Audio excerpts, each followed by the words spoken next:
A little while back, I put a post out asking you to send us some of your plant-based kitchen or lifestyle hacks. So stick around because I'll be sharing those with you right now. Greetings and welcome to or welcome back to PB with Jay. Here on the channel, we focus on all things plant-based goodness, and I'm really excited to go through some of these hacks that you sent us.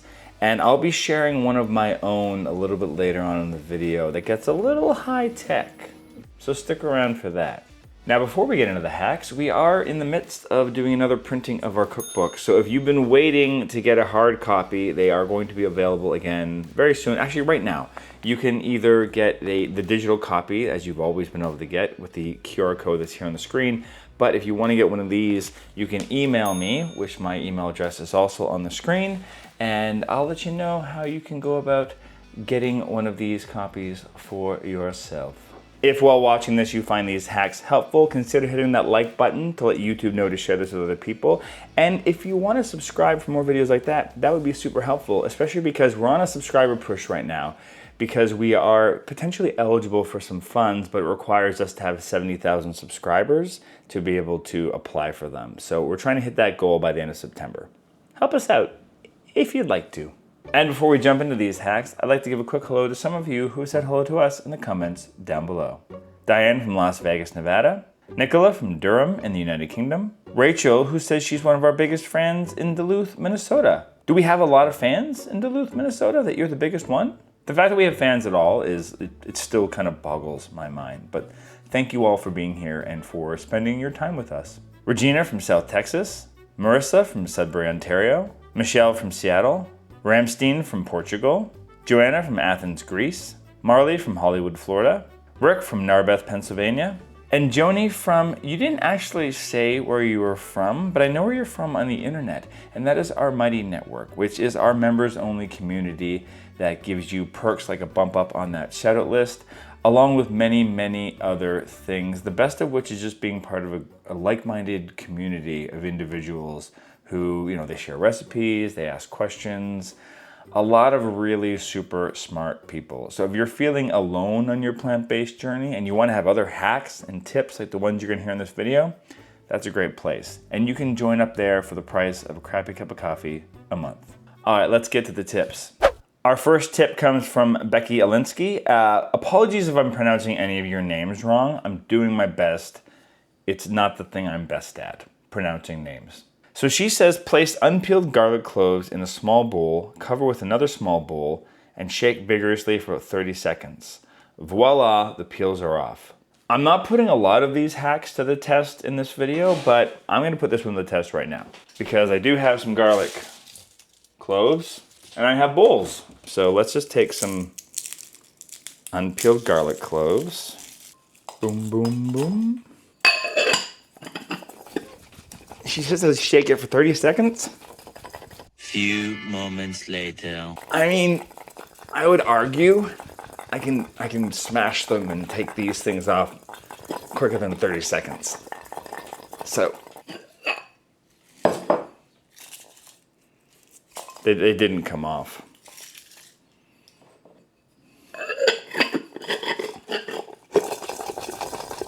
The next morning.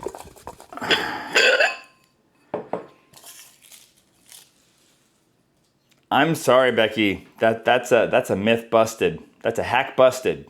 That did not work. Let me know if I did it wrong. I just peeled them off. Was this still supposed to stay in the bulb? I was really hoping that would work. All right, not off to the best start with these hacks. Diane Jacobs from Las Vegas, Nevada says, for organizing a kitchen, nothing beats Lazy Susans. In the pantry, I use them to store cans of beans, bottles of balsamic and non-refrigerated sauces, apple cider vinegar, etc. In the fridge, I have two favorites, a rectangle turntable and more round Lazy Susans. I've never thought about putting a Lazy Susan inside the fridge. That's really, really smart. Also in the fridge, I use a snackle to store my prep veggies for the next several days and sometimes a week, like bell peppers, avocado slices, and chopped carrot, zucchini, and cucumbers, and any small bits I might want to add to my salads. I just pull one out and top off my greens. And then she has others that she keeps her proteins in, her beans, legumes, seitan. Wow. She cooks for herself, so she doesn't need big containers to store things. All right, so putting a Lazy Susan in your fridge. I have another garlic tip here from Ruth Horndasch. She says she buys a big bag of peeled garlic and uses her mini food processor to mince it up, and then adds that minced garlic to small silicone trays and freezes. And she uses the same process with ginger. That's a good idea. Now you'd want to have pretty small ice cube trays. Like you can find mini ones, because otherwise, like a standard ice cube tray size, I imagine that's going to hold 3 to 4 cloves of garlic, which might be too much for you. Although you can just pack it halfway, I guess. That's a great tip. I always see the unpeeled bags in my grocery store, and I like the idea of them. This is something I might try myself. Let me know if any of you do this. I know people do this similar things with like leftover herbs. They'll kind of freeze them and pack them inside ice cube trays. So this is a good one. I like the idea of the ginger too. Malcolm Smith has the tip for us. It is keeping regularly used equipment, utensils in arm's reach of your dominant hand to minimize moving around while cooking or baking. This is actually a real simple tip that you wouldn't think about, but this is what is done in professional kitchens. Those things are really cool. They're designed for efficiency. I know myself here right beside me, which is where we normally cook. If you watched our live streams, you see me cooking over here. I've got a drawer right here that has got all of my measuring cups, all of my measuring spoons. Over here, you're gonna see more of it later on in the video with my own personal hack. But right beside the stove here are all my spices. You know, I keep them right here. We've got sauces, or not sauces, but like vinegars are right here within arm's reach. So within our kitchen, we've got everything within like 2 or 3 steps of what we need to do. And I know most kitchens are small enough that you can do that too, but the point of efficiency is that you don't have to go searching for things. You know, the things that you use on a regular basis should be within hand's reach and 2 to 3 steps away. So think about that. If you find cooking to be not enjoyable, part of it might be because you're wasting time by not having organized your kitchen. That's in a way that's effective and efficient for you based on what you cook and how you like to cook. So I would say take like part of an afternoon sometime and just consider reorganizing your kitchen layout and where things are if it's not efficient right now. Great tip, Malcolm. Thank you. So since we just talked about spices, I'll get into my own tip. And this brings us to the sponsor of today's video, which is Algo Laser Pixie. They sent me this pretty awesome engraver, like a laser engraver. And I know what you're trying to think. It's like, how do you use this for food? They are doing some tests right now where they do some writing on like loaves of breads and desserts and whatnot. And I realize that's the kind of thing most people don't need, but it is a fun thing to have. But they've also done really, really cool things with making their own stencils that you can use then like dust things with for special occasions and whatnot. And that's a really, really cool thing to do. But what I wanted to use it for was just kind of upping my organization. My spice drawer has been in a state for a while. As you can see here, I've got all of these, like, we've had these spice jars for probably over a decade, and now they're all bent. Some of them don't open properly. They've broken over the years, and there's different shapes and sizes. And also, you know, I hand wrote them, and they're wearing off. And so it's my biggest pain in cooking is getting the spices when I need them. So I've desperately been wanting to just do a revamp on my spice jars. So I took this opportunity to get these new spice jars with these bamboo lids. And so I'm custom printing all of like the top 40 spices we use regularly. And I realize 40 is a lot. You don't need to do 40. But this is what I wanted to do to organize my kitchen a little bit better. I'll put the link for these jars themselves in the description down below. I just got them off Amazon. And what was cool is they also came with these stickers that are on the front. But because I have my spices in a drawer, I'm looking down, I need the label on the top, which is why I wanted to be able to print my own. I found a lot of other really, really fun ways to use this. You could use this to burn, you know, your name or things into other, you know, your utensils if you want to. You could burn it into a knife. This thing engraves into basically any, just going through its lists of different presets, I don't think there's a type of wood or a type of, you know, plastic or metal or anything that this machine can't engrave into. I even engraved into the cover of my faux leather notebook to customize it as well. So that was a lot of fun. I can just see a lot of future uses for this in my life. What I really, really love as well is that I can control it from my desktop. I can also just control it from my phone, which is mostly what I did because it's got a Bluetooth connection, and you can design things in your phone. You can upload, you know, graphics to your phone, and it can just do it all wirelessly, which was really, really, really awesome. It takes a beat to get used to it, but honestly, I was having this thing up and running pretty quickly, and I was not concerned about, you know, safety or anything. You just want to make sure you're in a well-ventilated area. But I really, really enjoyed using this. And as a special thank you to all of the people who have contributed hacks to this video, even the people whose hacks might have not worked out, you know who you are. I'm going to make these custom Don't Yuck My Yum keychains with your names on them, and I will be sending them to you in the mail. So hope you enjoy those. So that's the kind of thing you can make. You make keychains. You know, there's kind of no shortage of ways you can use a machine like this if it's the kind of thing that's interesting for you. And Algo Laser is going to give you a 10% off discount code that I'll put in the description down below. But as you can see, I have massively improved my spice jar. Look at the before and after here. It's, you know, it's night and day. So these are the kind of things that just make your kitchen a little bit more livable and make cooking a little bit more enjoyable. Susan Arnold says to use a salad spinner.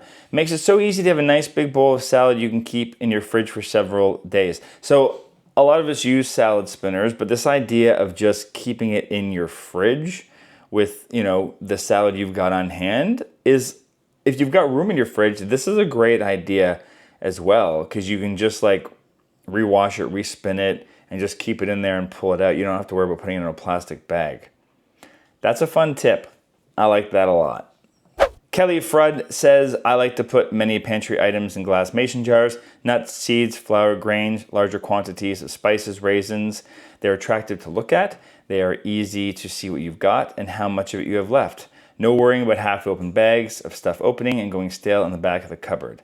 I have a very small kitchen, so I bought a couple of pantry cupboards with adjustable shelving that fits my jars and other items and maximizes storage space. This is something we do as well. I will show you a little bit of B-roll of our own kitchen, but we have these giant jars that we keep our dried beans in and our grains in, but we also have mason jars for other pantry items. And we like to do it especially because we often shop at the bulk barn, which I'm gonna take you for a little trip right now to show you that. What are you doing, Woody? We're organizing our kitchen. You get a little bit of a discount at some of these places, especially if you go to Bulk Barn in Canada. I think every Sunday you get a discount for using your own jars. But look out, because if you have a bulk store where you live, often they do a similar thing to kind of help reduce plastic and whatnot.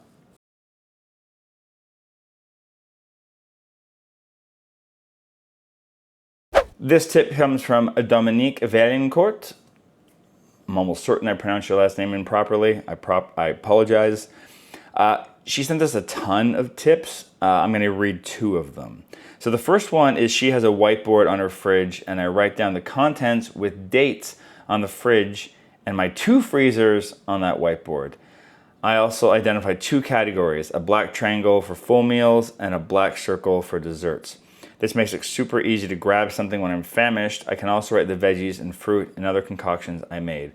I hate to open the fridge and look this way, so now I know what I have and what I should eat or throw out.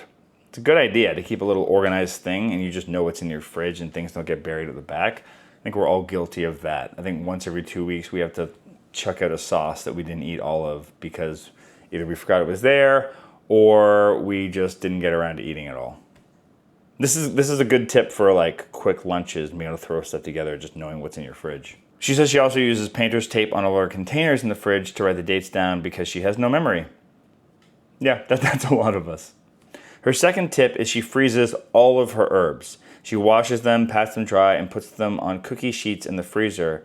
And when they're frozen, she places them in Ziploc bags ready to use. That's great. I also just highly recommend having just your own herbs growing around your house. If you've got any kind of space at all, you can grow your own herbs. You've seen many times in the channel, we use the click and grow system. They're wonderful. We have a discount for them as well. I'll put that all in the link in the description down below. Highly recommend that. And often we use the click and grow as a starter as well, and then we'll pull the herbs out and put them in our garden outside where they continue to flourish, and then we have new plants starting up. There's another little hack.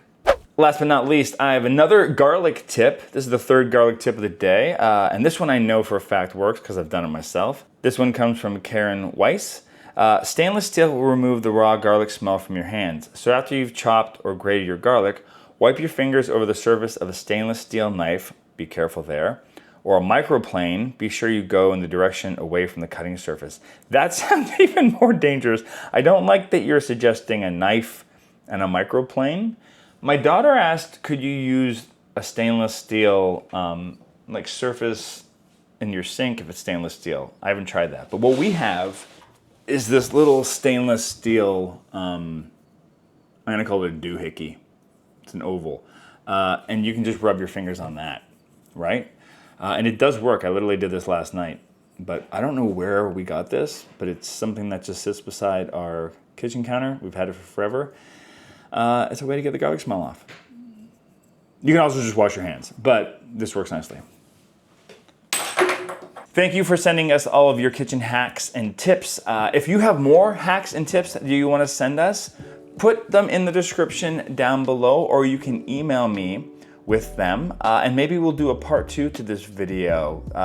You guys write stuff in the comments down below that I always steal and I learn from, so I appreciate you and everything you add to this community. And if you want to see another video like this, send us your hacks and we will consider doing another one if we get enough of those hacks from all of you.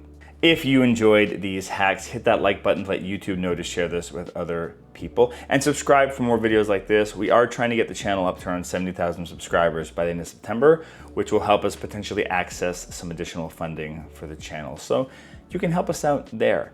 And if you are still hanging out, YouTube has got this video all ready for you to enjoy right now. It's gonna have like informal hacks probably, because sometimes I just babble on and give you stuff that's in my head, which is hacky in a different way.